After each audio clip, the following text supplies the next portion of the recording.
What's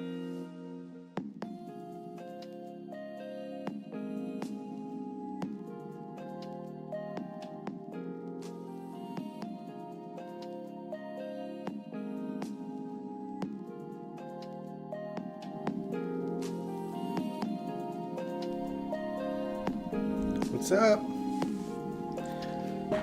Ooh. How is it going, everybody?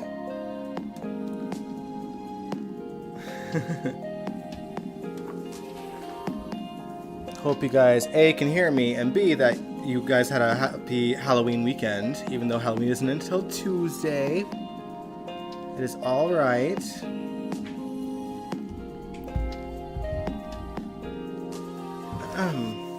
Hey, Nathan.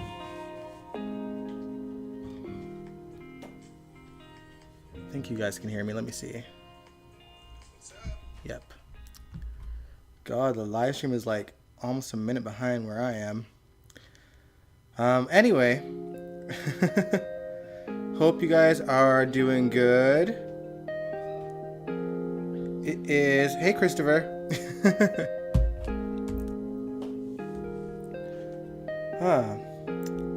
Hey, Sandy. But yeah, great, glad you all can hear me. It wasn't a riveting week on GH, you guys, so I don't know how long the live stream is going to be, but I'm here to talk about it anyway. So with that said, welcome to General Hospital Envy, my GH after show.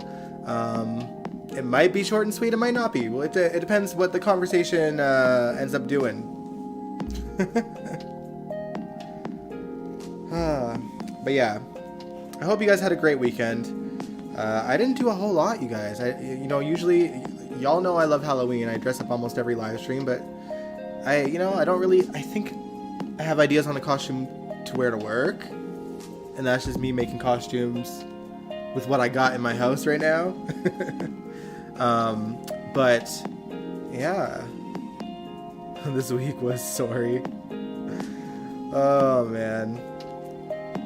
But yeah, I had a very lazy weekend, honestly. Hey, Kaiwan.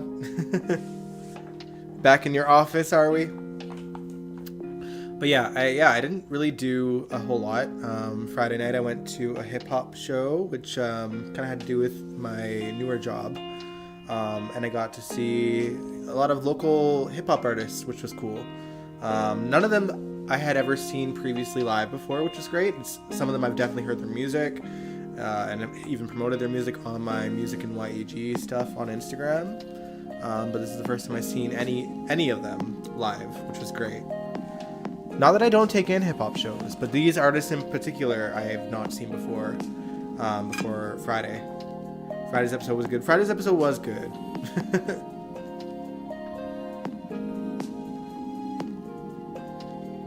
Yeah, Friday's episode felt like the only episode where anything actually happened.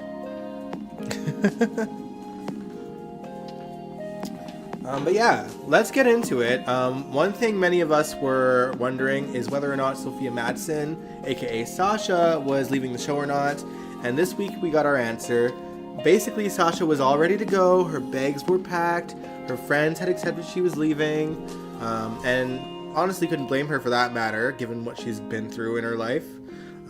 Cody had moped to Dante the previous week about Sasha leaving. He basically takes it upon himself to pay her a visit and gave perspective from his time of running away from all his friends and family when he was at his worst. And I guess it gave her some food for thought because she stayed. Well, actually, she left first and paid one last visit to the Lake of Port Charles, I guess, off screen, and then changed her mind and came back. And her first stop was Cody's farmhouse in the Quartermain backyard, where he was licking his wounds and feeding Trigger the horse, she told him that she was staying, and they lived happily ever after. The end. I'm kidding. Cody still has to go on and on about how bad of a person he is, despite being a hero for Sasha, and how Mac deserves a better son. He did that with Dante earlier this week too. It's debatable, obviously. I do think he should come clean though, but sure it's gonna drag out for a little bit until John York is fully healed from I think his cancer. I'm not sure if he's back on the show yet because we saw him this week, but I don't know if these scenes were shot before he left to get his bone marrow transplant. So we'll see. Like, either way, Sam, Dante, and Sasha all know the truth now, and by Dante's logic, given his time in Port Charles for the better part of 14 years, he knows that secrets always come out on the show. Who knows better than Dante, honestly? What are y'all saying though? Oh, you're back to your office since the pandemic. Oh, so you've not been you've been working from home then? Okay. I'm glad you're back. End of an era for you, hey? Sandy, you said, I'm glad Sasha is staying. She needs some happiness in her life. I agree. Could she have found it in Texas, though? Who knows?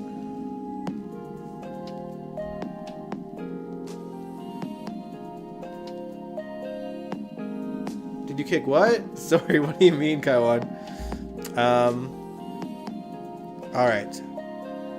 Oh, something else that we seen kind of in relation to Sasha's story was that Sunny confronted Selena Wu on her role of what happened to Sasha, courtesy of Gladys's gambling debt that Selena was all too eager to take advantage of over the last several months. It's funny because Sunny confronts her and had her number 2 because he tells her that he thinks she was going to use Gladys to get information on him, which is exactly what she intended on doing. Not that she got any, because let's face it, Gladys is useless when it comes to Sunny. But still, Sunny, he doesn't really punish her for it either. She just wants, he just wants her to prove her loyalty to him by having her people watch Cyrus very closely now that he's out of jail. I think ultimately Selena's probably going to do whatever gets her as close to the top as she can. And if it ends up being Cyrus that gets her there, she'll do it. I think that whether she works for Sunny or works for Cyrus, she's going to watch the situation carefully and see who's the likely person to come out on top between the two. Personally, I'd rather her show both these idiots who's in charge and take over Port Charles herself.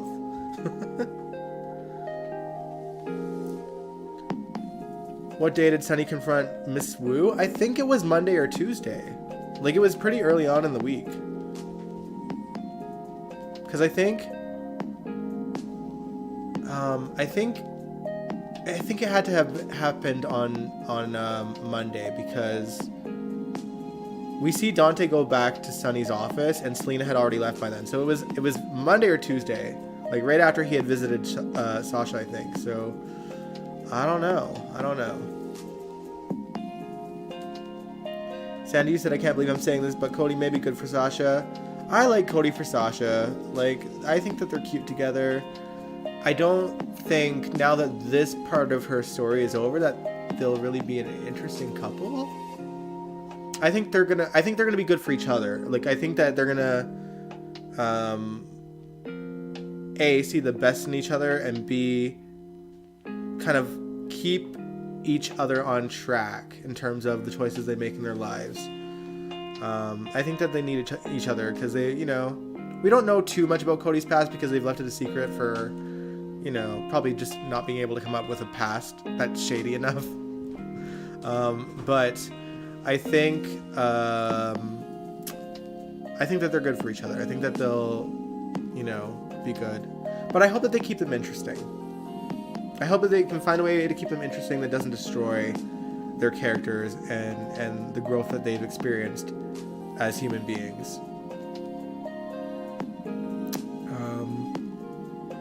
But let's talk a little bit more about Cyrus, I guess, guys. Because this man got on my nerves this week, y'all. He had the audacity to go out of his way to run into Portia and to run into Trina at their places of work, both completely accidental and coincidental, of course. But he was so glad to apologize for his past actions and talk about how he found God and he is a changed man. That same whole song and verse.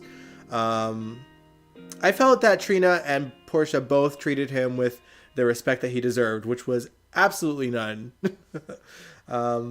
It's like Portia was ready to file a restraining order first of all, and Trina basically told him to get the hell out of the art gallery.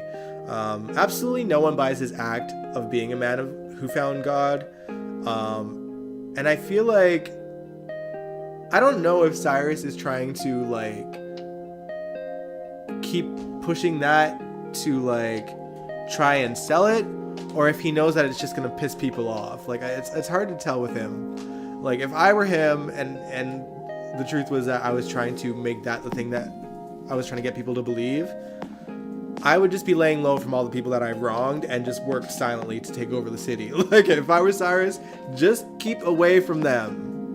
And you'll probably get, you know, a hold of Port Charles a lot faster than you would just getting in their faces. But I'm leaning towards the fact that he literally can't help himself but to gloat to the people that he had wronged.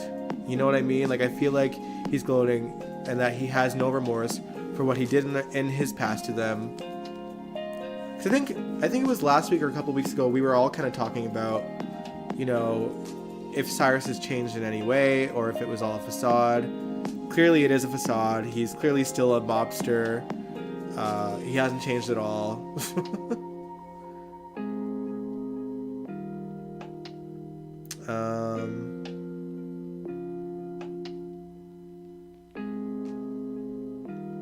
I disagree, Kaiwan. Angel, you said I didn't watch Monday or Tuesdays. I only really saw Fridays. You didn't miss much, honestly. Friday was the only decent episode out of the week. And the scenes with Selena and Sunny were kind of short, honestly. Necessary, but short. And Trina did good with Cyrus, yeah. I agree. But boy, when it came to him being at the art gallery, I swear Cyrus used every single possible excuse he could to stay there for as long as he could. Like... And then Spencer shows up and he barely does a damn thing about it. Like, I know that in some ways Cyrus did look after Spencer while Spencer was in Pentonville. And, you know, he gave him those doves to give to Trina as like a sign of faith. But really, we know that Cyrus was just trying to get into someone's good graces in the family so he could try to push his way into Laura's life in a good way, I guess, in my opinion. But yeah, like, if I were Spencer in this situation, the second I would have seen how upset Trina was, I would have thrown that old man out. Like, straight up, shoved him out the door. I was annoyed. Like, I was just watching, like, Spencer, what are you doing being so calm and, like barely pushing him back? Throw him out. Throw him out. You see your girlfriend is, like, struggling here. Like, yeah, she's holding her own and not budging and doesn't want to, you know, serve him any art and telling him to get the hell out. She's a strong woman. But Spencer, you could have pushed him out the door or something. Oh no. Like, dude was just twiddling his thumbs basically. And like, he has no spine. And we know that he does because the way that he handled Victor in Greenland was impressive. But when it comes to Cyrus, he barely did a thing to lift a finger. I'm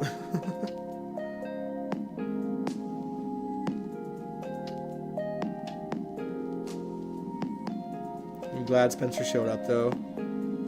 Yeah.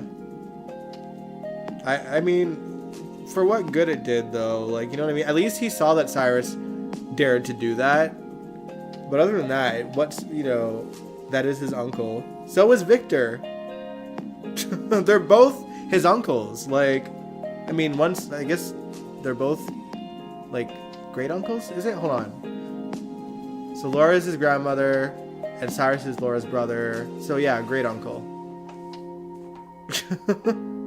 But, like, you know what I mean?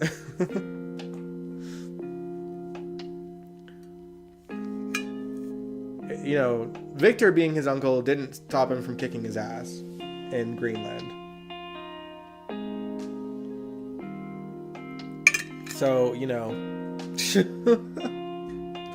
screw the family connections excuse. It doesn't stop Laura from, you know, kicking Cyrus's ass when she sees him as well. Cyrus looks bigger than Spencer. Spencer can't really fight, but the man just had a heart attack. Like, I know that Austin really sort of hyped it up to get him out of jail, but he did have a heart attack, so he isn't that strong. You know what I mean? Toss that man out. Cyrus protected Spencer in prison. Yeah, so what? Victor had Spencer's back in many ways too, but it didn't stop him from, you know, shoving his head into a desk and knocking him out so that he would be caught in an explosion. They've both done things for Spencer. No excuse. Toss the man out.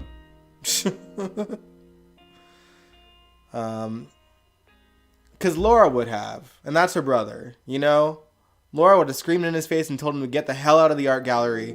And I swear, like, you know that when Laura hears that Cyrus went to Trina, she's gonna rip him a new one for it. Like, because Laura is that girl. And Spencer needs to take notes. I mean, Laura had no problem ripping Scotty to shreds, for that matter, for, you know, his hand in getting Cyrus released.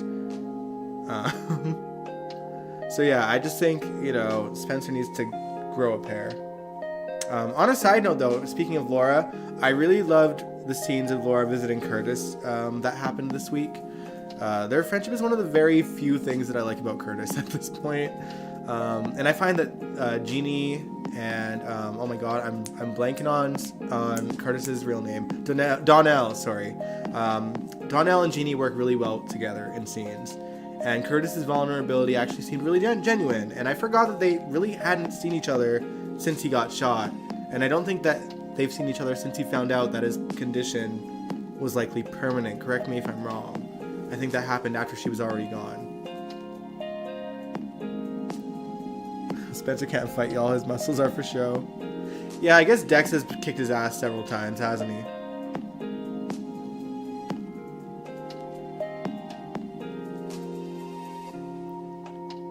Yeah, Spencer was reticent to go up against Cyrus, but, you know, he should have. I still think that he should have.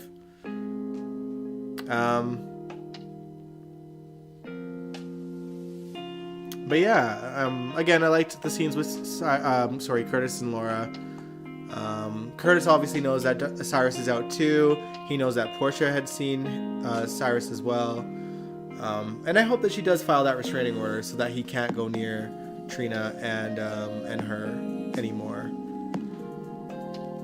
But let's move on a little bit slightly. We'll talk about TJ now, because for the last little while, TJ, anytime that TJ has crossed paths with Mason, he seemed to sense a bit of familiarity.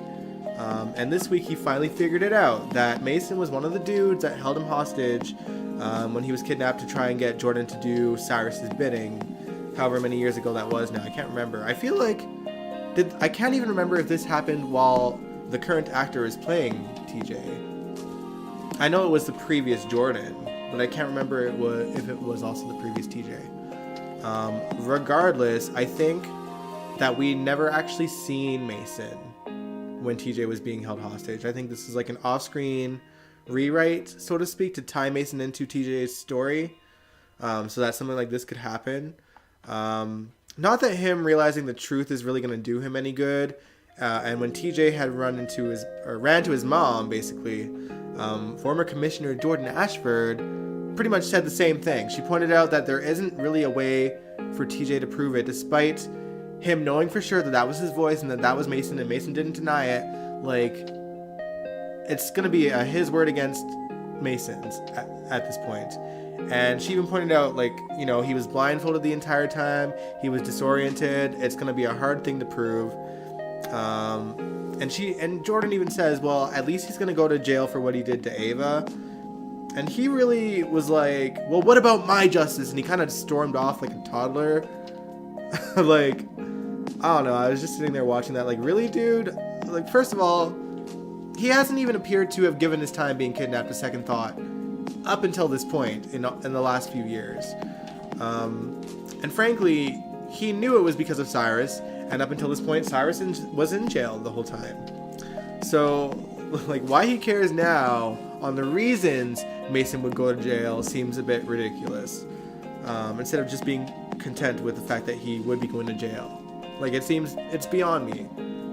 Although, for the record, Mason might not even get to jail. And we'll talk about that in a second, but I want to hear what y'all are saying.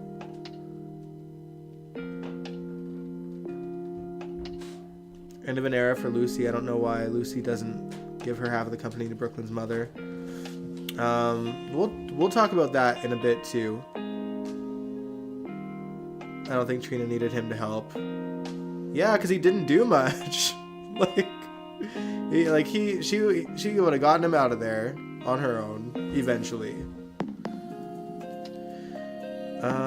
3 years ago, before the actor came on. Okay, thanks for the clarification, Kaiwon. Setting up a murder mystery. Yeah, we're gonna talk about that. TJ has PTSD, but when have they shown it? They've not shown it ever. Yeah, we really don't know TJ's point of view through the years. They don't really show TJ like that. Yeah, that's what I'm saying.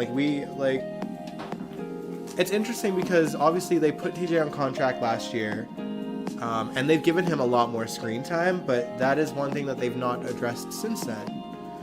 Now that he's getting he's just getting more screen time than he did in comparison. A lot of it is spent at the hospital, him being a doctor, and of course the stuff with Molly that's kind of happening. But I don't know, it's one of those things that I wish that they would have addressed in some kind of way, and they just never did. But yeah, let's talk about why Mason might not go to jail. Austin has been furious over the fact that Mason kidnapped Ava and that she was nearly killed by Mason. He assumed by Cyrus's orders, and he confronts Cyrus at GH, nearly choking him out over it.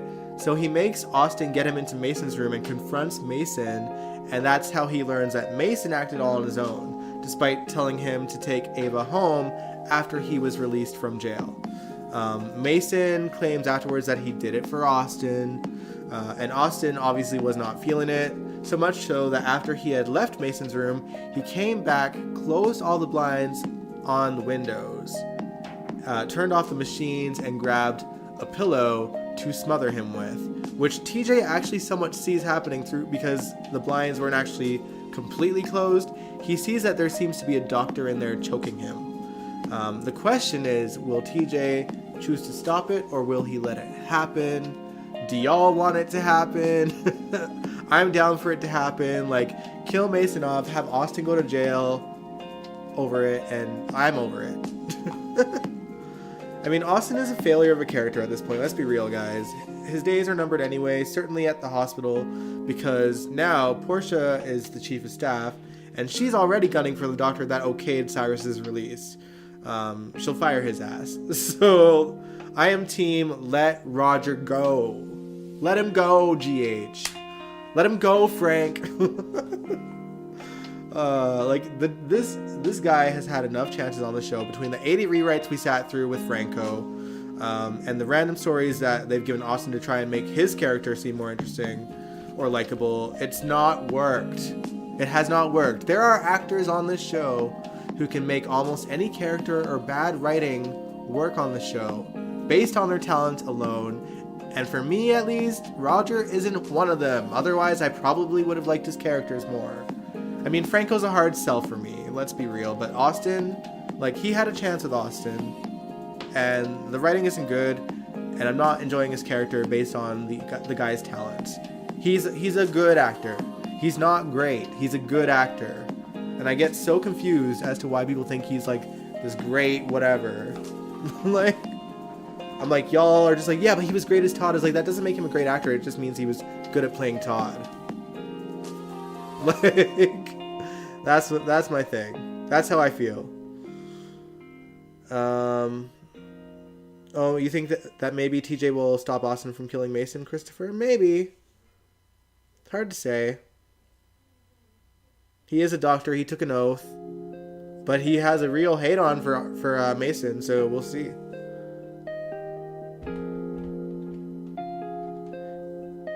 Oh yeah. We don't understand all the hostility Molly has for Christina because we never saw it through the years. Yeah, it's very like, now that we have actors playing these characters and we're gonna give them more screen time, we're just gonna have to write things that weren't seen before. What happened to Molly number 4? I don't know. She hasn't been seen ever since her first scene. I think they're just realizing that maybe the storyline was unnecessary, and you know, it's a hard sell. No one, I think collectively they can tell that the audience really isn't enjoying the story, because it's making Molly unlikable and it's making Christina unlikable, and it's just like, well, why are we doing this? What is the point?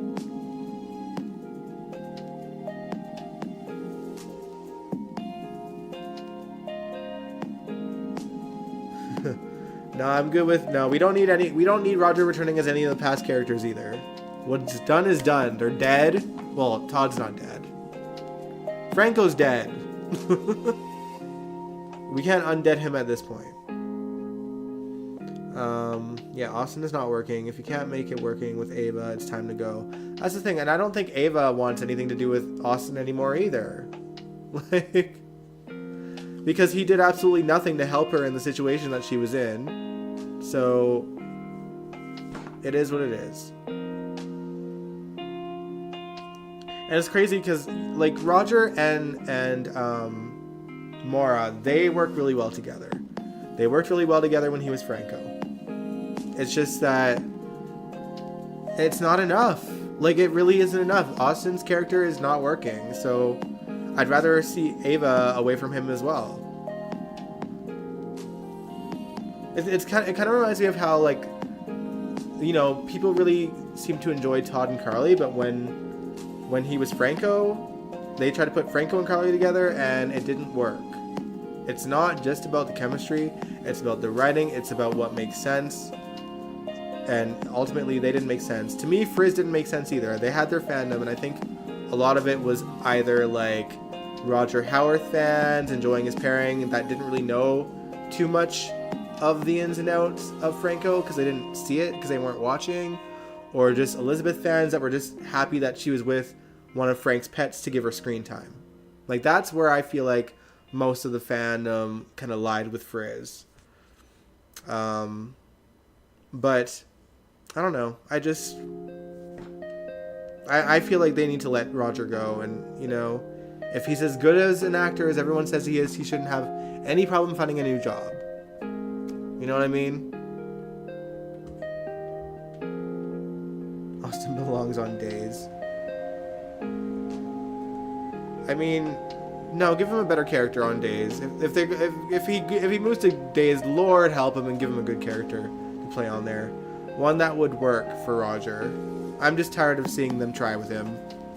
It's kind of like Michael Easton as well, guys. Like, I liked him as John McBain, didn't like him as Silas, and I don't think I think it really showed that the character wasn't working because they killed him off too. And I'm neither here nor there with Finn. So, there are some aspects of Finn that I like. I do like his relationship and friendship with Tracy. And I like his dry sense of humor because I have a very dry sense of humor myself. But the character is boring. It just is what it is. This week there was some focus on his relationship with Elizabeth. They decided to have a weekend getaway to a cabin in the woods of Vermont. A cabin that strangely looks like the crappy set that they used for Luke and Laura's diner in Vancouver a few years ago during Luke's exit story. So that took me out of the scene, first of all. And they basically spent the weekend so far getting saps out of trees so they can make maple syrup. And you guys, as your resident Canadian GH live streamer who knows a thing or two about maple syrup, I have to point out something. You really can't get much sap out of a tree this time of year. Okay? It is the fall. The prime time to get sap out of a tree to make maple syrup is like the spring. Like when it's going from winter to spring, that's like the prime time to get it. If you do it at the end of October, you're not gonna get so much a drip. You might get a drip. a little bit of a drip. You're not getting enough to put on a pancake. And also, you gotta do things to it before you put it on a pancake as well. Okay? Like, I don't know. What a mess. Like, some of the scenes were cute, and if I ignore what I know as a as a maple syrup connoisseur of sorts, it was okay. It was cute. I don't know. I can't really say much more than that, you guys. What are y'all saying, though? I love you. You say what they do with Elizabeth and Finn's relationship. Friday scenes with Finn were so boring. Very 1955. No more Liz and Finn. Please stop the high school romance. Honestly, who do y'all want Liz with if not Finn? There isn't enough available men for her. It's Finn or go lesbian. Listen, that's why I'm neither here nor there. Like, I don't mind that they're together. I really don't. They're just kind of boring to me. That's all. Like, personally, I'd rather see them both be doctors and nurses in GH than like focus too much on like their relationship. Like, I feel like it's not necessary. Like, this is a show called General Hospital. Have them be a nurse. Have them be a doctor, and have them, you know, work as their priority. And if they have to show them as a couple, do it in situations like the nurse's ball and like whatever else. I don't need to see, like, we've seen how their relationship started in the first place. Now we've seen that they're back together. Great. Now let's focus on their work.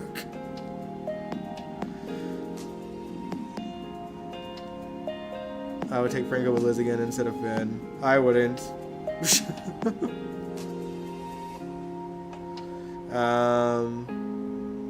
Hashtag craze.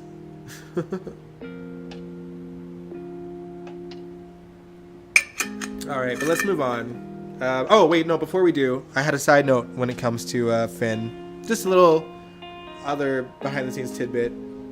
They showed Michael Easton getting his hair cut on screen by someone who actually works in GH's hair and makeup department. It's a nice little nod to someone that works behind the scenes there. They disguised her as a nurse, of course. Truthfully, I didn't even notice the difference in his hair, but that's because I really don't pay attention to Finn that much. So I didn't even notice the difference. Oh, Lord. Sam and Elizabeth get together, find out all the time they were fighting over Jason, they realize they want each other. I'm sure there are fan fictions out there like that. I know that people shipped them as a couple. I did like their sort of friendship, like their weird like frenemy vibe that they've had over the last few years. Like when she saw Jason and Carly together, like Sam, I mean, and Elizabeth knew how she would feel about that. She just kind of had her back, and they both kind of hung out. Violet is more interesting than Finn and Liz. There's no difference. Y'all. Alright, let's change the subject now, though. Let's talk about Lois for a moment. This week we saw her giving Brooklyn a heads up about Tracy and how she wants to hand Deception over to her, but Brooklyn says she wouldn't take anything from Tracy. Later she wants to bring it up with Chase, and Brooke wasn't having it. She tried to bring it up in front of Chase, and Brooklyn just stomps on Lois's feet. It was hilarious. I think that Amanda and Marina work really well off of each other. I'm so glad to see that they do. We also saw Chase singing again, which, whatever. And then Lucy storms in to sign the contract that makes her give Tracy 51% of Deception. She wanted to do it in front of Tracy, but Tracy had slipped away to New York for the day, probably because she knew that this would happen. It was nice to see two characters whose most iconic years were in the 90s in a scene together again. But the scenes I'm truly looking forward to, and it boggles my mind that they have not happened yet, because she's been back in Port Charles for a minute. But scenes with her and Sunny, like we are, for the record, finally getting them tomorrow. We've seen Lois and Sunny interacting in the preview for tomorrow. But like for me, I'm like, it's about damn time. Like I want to see like a wholesome scene before our regular writers get back. We need to see a wholesome scene of Sunny, Olivia, and Dante, and Lois and Brooklyn all hanging out together. Okay, like this is something that we need to see on the show by writers who know how to do like ordinary scenes of like, you know, family hangouts and stuff. Because we've heard all these years that they adore Sunny, and you know Brooklyn and Lois, they adored Dante growing up. Apparently Lois and Olivia were best friends. Like, I want to see that. You have them all on screen now, so let's put them together and like have them just have like a cool hangout at a bar or something, or like having dinner at the Q, something normal. That's what I want to see.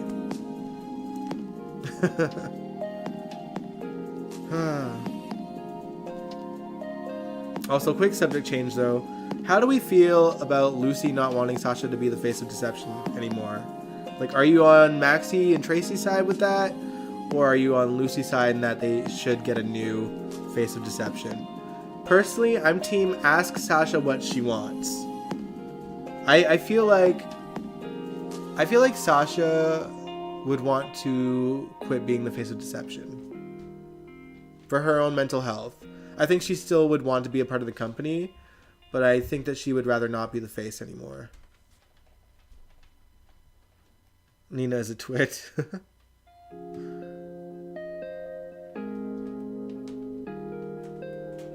think the writers don't know the history as much as you think. But no, like, here's like, the thing is, like, all the history is off screen. Like, all of the history is off screen. And since the Scab writers have came in, they at least know that Brooklyn and Lois like Sunny. Like, because they've mentioned it since the Scab writers have been here. So, and then I think that they threw in that Lois and Olivia were best friends. Like, they were the ones that did that. So, like, show it. That's all I'm saying. Just show it. I can understand why they don't want Sasha as the face anymore. Sasha has just been a PR nightmare. That is true. That is true.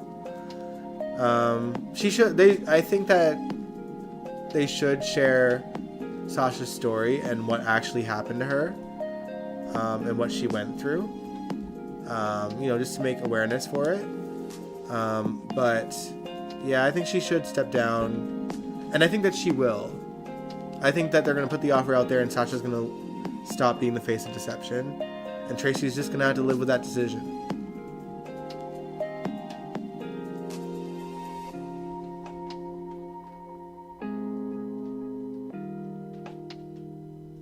I can understand why they don't.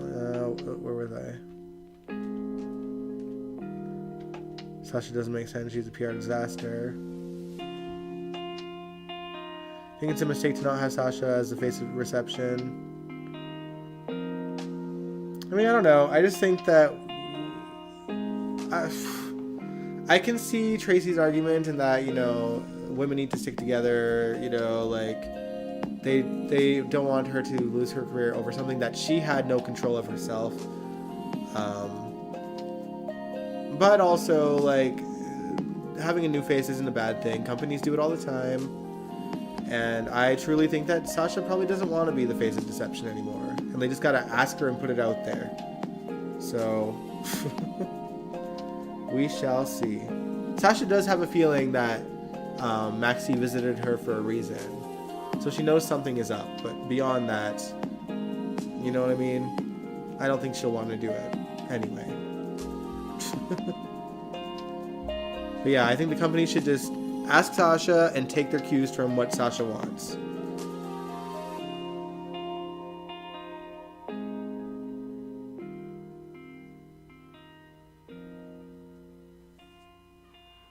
The show has been a nightmare for years, no matter who writes for the show. I feel like the Scab writers definitely did a lot better than the actual writers of the show, to be honest. I mean, they were still following their storylines, but a lot of the day-to-day stuff's been really good, in my opinion. Just because they've made the characters seem a lot more realistic now. And I think we're going to lose all that with the writers coming back. Okay, let's quickly talk about Esme for a second, you guys. Because this week she actually fully admitted to Alexis that she wants to move out because she's developing feelings for Spencer. To me, that really signifies that she really has changed, because I think that the old Esme would have taken that secret to the grave until she got what she wanted, and would be trying to stick around, not to run away. That said, I guess one could argue that maybe she could move and see if Spencer would chase her. But I don't know. I think she's seen enough of Trina's relationship with Spencer to know that he's in it for the long run, and nothing that she can do will change that for him. Because, you know, whether Esme has her old memories or not, the girl isn't stupid, okay? She never was stupid. And I don't think, like, her intelligence has wavered just because her personality has changed. I think that she maybe just does want to live her life in peace. Like, to be honest, I'd be okay if that was where her mindset was, and they had no desire to bring the old Esme back in any way.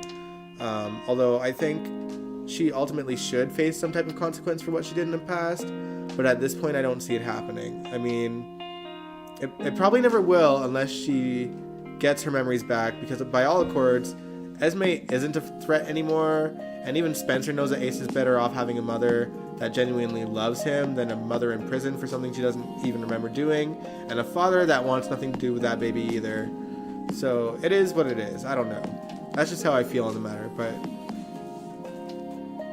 Esme's playing the long game. I don't know. Like, if I were Esme, I wouldn't want to be near any of those people. Like, she's doing a good job at her work, and I really don't think that she has her memories back, you guys. Like, we would see it. Esme had the worst poker face of any villain on the show. Okay, like, so, you know, she ain't throwing a fit. She's like, you know, keeping her head down. And like, we do see Esme alone, like, on her own too, with no one watching her, and she's like pretty normal. Like, I think that she's genuinely, like, you know, I think that she's just normal. I truly do. Like, I think that they have, at least for the time being, no intention of having her get her memories back. And I think that when we do, they'll give us the courtesy of seeing it on screen, or they'll start to kind of throw hints that she's back to her old ways, at least for the audience to see, to start. But I don't know. I just think that they're over it, personally. And like, I am rooting for Esme to kind of like get out of that situation, get away from all of her past. I think she should, you know, avoid Jocelyn and Trina. Like, think about it. Like, Esme would be pulling a Cyrus if she had any of her old personality back. Like, she'd be constantly trying to go to where Jocelyn is and go to where Trina is, and trying to throw herself into a situation with Trina and Trina and Spencer. But she's not doing any of that, and I don't think she has the patience to play the long game if like any of her old personality was showing. I think that she should just, you know, move on, because Spencer doesn't have a say. But I suppose, like, we know that if she starts to distance herself from Spencer, Spencer is going to fight her on custody for Ace, and I don't think that he wouldn't use the fake evidence against Esme either that Victor conjured up. So I don't know.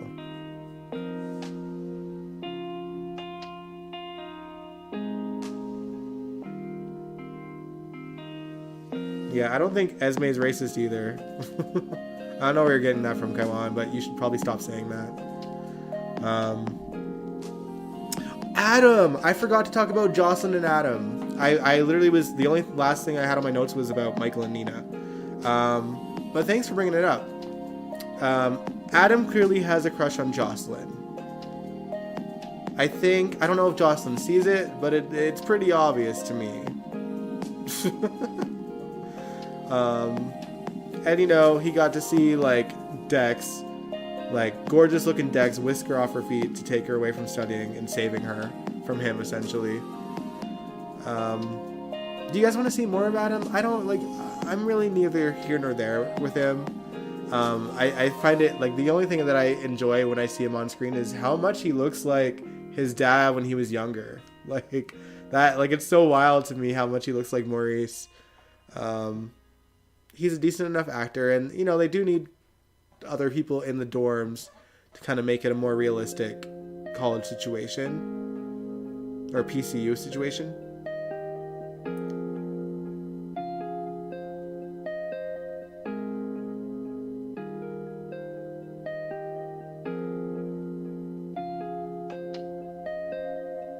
No more Adam. Adam is creepy. It is what it is. I don't know. I enjoy seeing him for just knowing that it's Sonny's real life son. And the dude's an okay actor. But yeah, he's had some questionable scenes in the past, like just in general, so I don't know. I feel like maybe there's a bit of writing on the wall that they could put Joss in a triangle between Dex and Adam, only if she starts to see more of what Dex is doing with Sonny and taking issue with it. Joss is only getting into med school because the writers write it like that. Her OChem answers are questions were horrible. True, yeah. She don't know what she's doing, and she really, like, what I find, like, kind of sad is, like, she wants to become a doctor or nurse. She wants to go into, like, medicine, essentially, because of the one time Dex came in with a gunshot wound, and she was so afraid she didn't know what to do. Like, it's a bit ridiculous. I would have rather them just kept her doing volleyball.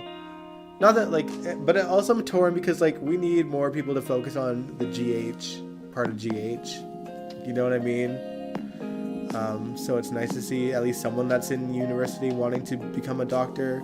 We've seen it a little bit with TJ, but most of it happened off screen. At least with Jocelyn, we know that it wouldn't.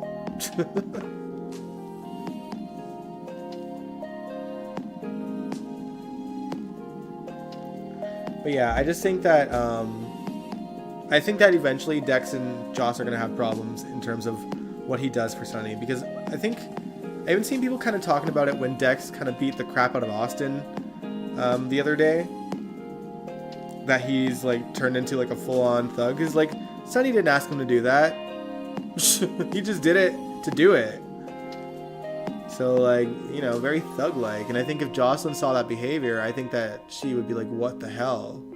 Like, maybe I don't know you as well as I thought you did. You know, that whole songing game that they could do.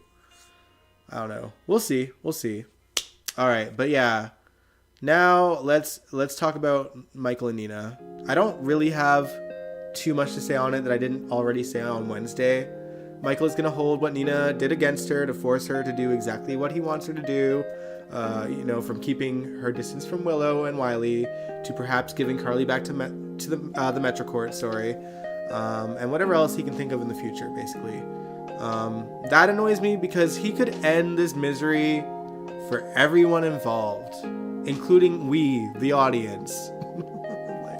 Instead, he'd rather just blackmail Nina than be truthful to Willow, because Willow would likely do exactly what he wants her to do, and that's keep her distance from Nina in the first place. Right? She would do it. She would do it. Because she hasn't been friendly with Nina that long, and the last thing that she told Nina was to end her feud with Carly. And if she knew that she turned Carly into the FEC and that Drew was also paying for something that Nina did, she would, in fact, be done with Nina. She would be. For sure. And then also, Carly wants to know who turned Drew into the SEC, and Michael knows it. Sonny even wants to know. And obviously, they all would want to know the truth. For various reasons. And when the truth inevitably comes out that Michael knew, that Nina was the one that turned him in, or turned Carly and Drew in, then like they're gonna be pissed at Michael, and he's gonna have no one left. All because what? He just wanted to hold power over Nina. He could have literally just blew her life apart in an instant if he wanted to. He would have easily achieved exactly what he's trying to achieve by just being honest with the people around.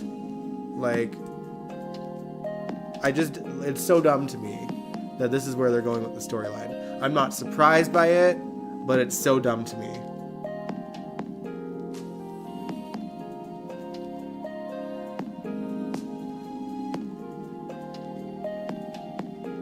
Nina has no backbone. No, she doesn't.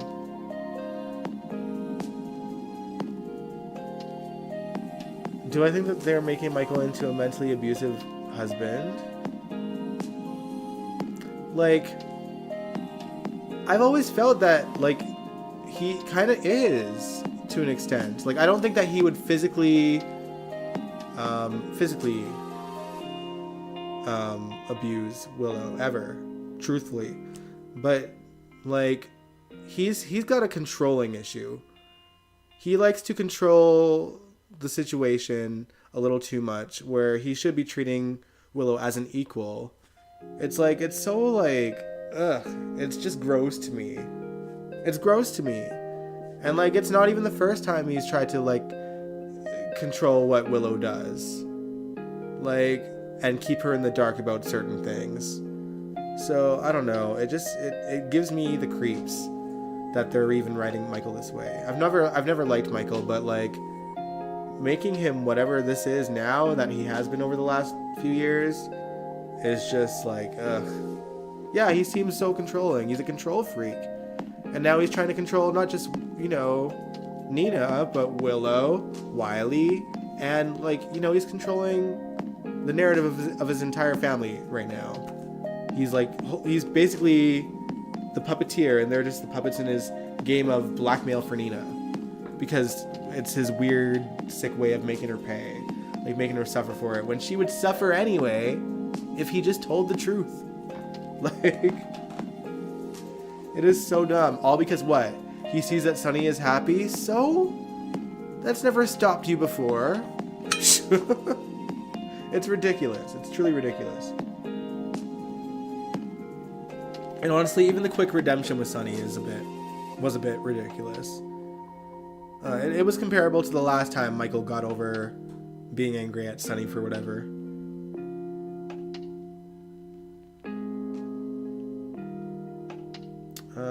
Michael seems... Oh, you got a question? Hey, Classic Random Clips man. What is your question? Whatever happened to TJ's sister? TJ had a sister? I don't recall him having a sister. Are you thinking of Felix's sister? Because Felix had a sister, but TJ didn't.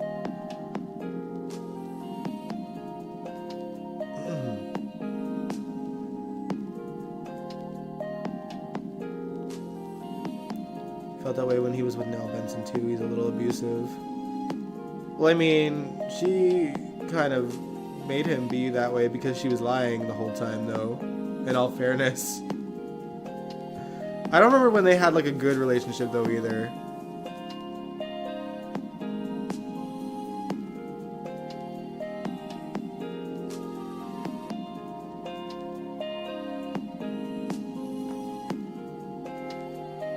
Yeah, Felix's sister. Yeah. It wasn't Felix. She came and stayed at his apartment? No, like, I think you're thinking of Felix's sister because they had a thing, yeah. A slight thing.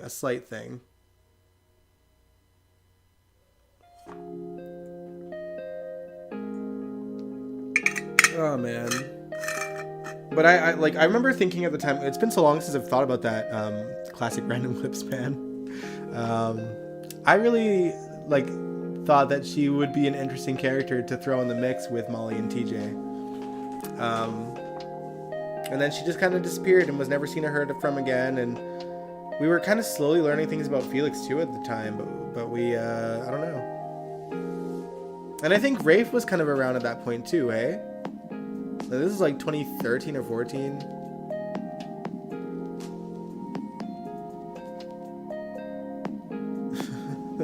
The canceled teen scene. Is that what you mean? Yeah, the canceled teen era. They almost did it, and then they didn't.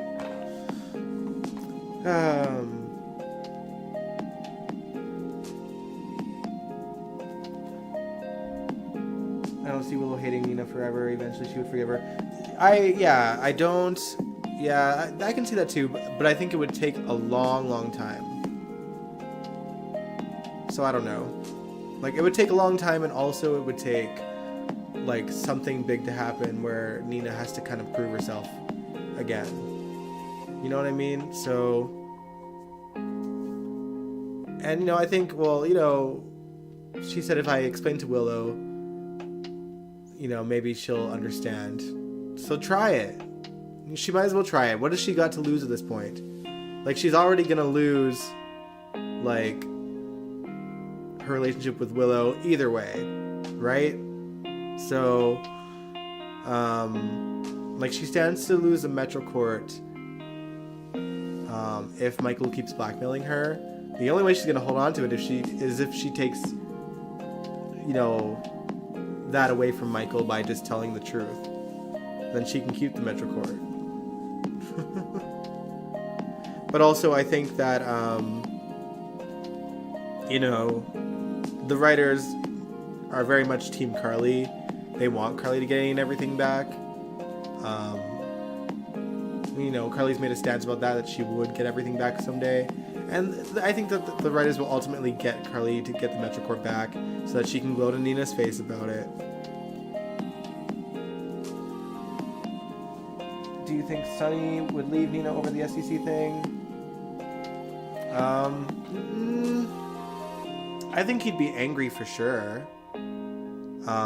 Especially considering, like, he married her thinking that there's no secrets between them and, you know, that they're in love and everything's okay. But the whole time she was just kind of like, you know, screwing the mother of his child over. Like, he's going to take issue with that for sure. Maybe he'd even divorce her over it. You know what I mean? Like, marriage under false pretenses. But I think that they would probably still stick together, most likely.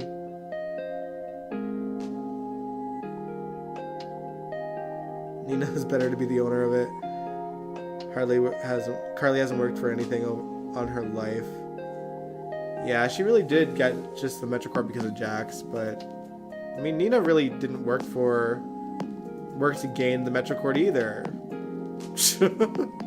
Nor did she gain, she didn't even, like, really work to get Crimson either. She got handed the job by Julian because he wanted her to run the company into the ground, and the only reason why I didn't is because Maxie did all the work to make sure that it wouldn't. Like, so we can't really argue that, oh, Carly's never worked for a thing in her life, because neither has Nina. So she was an heir. She was an heiress. She was born into a wealthy family, never had to work her entire life. So, I don't know. At least people can kind of argue that Carly, you know, she did come up from, like, a trailer park in Florida, and she kind of weaseled her way up the ladder a little bit, so to speak. Nina, on the other hand, was literally handed everything that she's ever, you know, gotten, included but not limited to children. Like, you know, like, obviously it wasn't Nina's choice to not have children. She obviously, you know, got that ripped away from her. But yeah, Nell kind of fell from the sky, and so did Willow.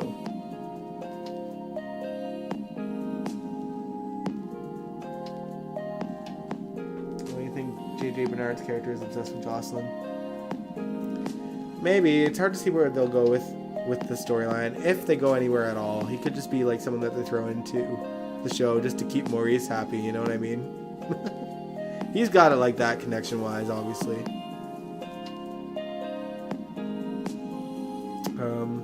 But anyway, that's all there really is to talk about on GH, y'all. Truthfully, I hope that it's a more interesting week The only interesting episode this past week was Fridays. It still gave us an hour to talk about stuff, but like,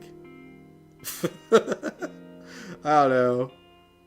It was kind of a lackluster week overall. I'm really looking forward to Sunny and Lois interacting tomorrow. That I'm stoked about. And I'm curious to see where things are gonna go with the Mason storyline. If he's gonna get killed and TJ's gonna keep it a secret, or if TJ is gonna walk in and stop the situation. Maurice is a good friend of mine. That's cool.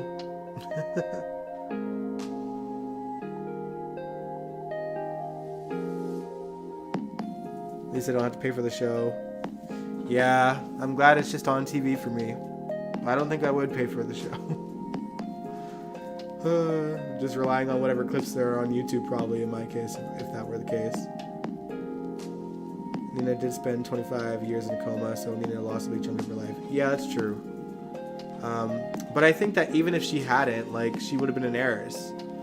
Like, she certainly got the shitty end of the stick with her mom. You know what I mean? Like, Carly got lucky in the sense that she had a mom who, yeah, obviously had to give her away, but still wanted her. She had a mom that treated her well. That was, her adopted mom. But,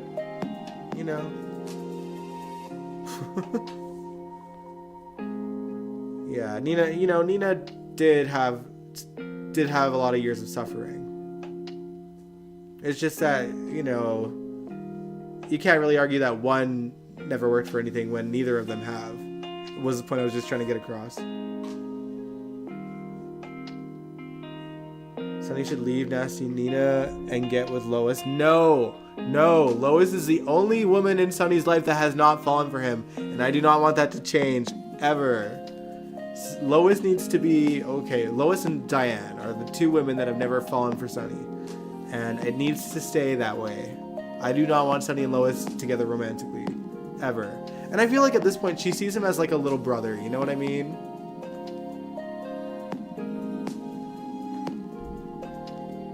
I don't know, I just can't feel sorry for Nina. I don't feel sorry for either of them, Nina or Carly. I don't know if you probably missed it, but like earlier people were kind of talking about like, Carly never worked for anything in her life. I'm like, neither has Nina. That was the only point I was making, that's all. Don't put Sunny with Lois. Yeah, that's a no-go for me. They cannot put Sunny with Lois. That would be like an insult to anyone who actually enjoyed their friendship in the 90s. Yeah, exactly. Sunny is like a little brother to Lois. Like, it would be incestuous at this point. And even like to that end, Brooklyn, when Carly was kind of blackmailing her into sleeping with Dante, like, she was grossed out to it because she really did see Dante like a brother. So like, it's been well established for many years that they are like family, like, brother sister vibes. Like, that is her Uncle Sunny for Brooklyn, and that is, brother Sunny to Lois. So it's not gonna happen, and it never should. I don't give two flying flags about Carly now. They're all just, like I said, I've never had a dog in the Carly versus Nina fight. Like, they're both awful characters to me. But anyway, I'm going to end the live stream here, guys. Thanks so much for tuning in. I'll be back on Wednesday. We'll talk more about GH then. In the meantime, I hope you guys enjoy Halloween. I hope you guys had great Halloween weekends, but I hope you enjoy the actual day. If you have kids or nieces or nephews, take them trick-or-treating. I will be working. And then I don't know if I'll be at home for the evening of trick-or-treat, but my workplace, which is a mall, they do trick-or-treating inside because it's so damn cold this time of year for trick-or-treaters that they just let them do it in the mall and go to all the shops and get candy from the shops. And there's like 600 stores in that mall, okay? So there's a lot of choices. And they do it for like a good 3 hours. Yeah, good night, y'all. Yeah, if you liked the video, give it a big old thumbs up. Subscribe if you want to. I'd really appreciate it. And I will catch you guys on Wednesday. Catch you later. Mwah.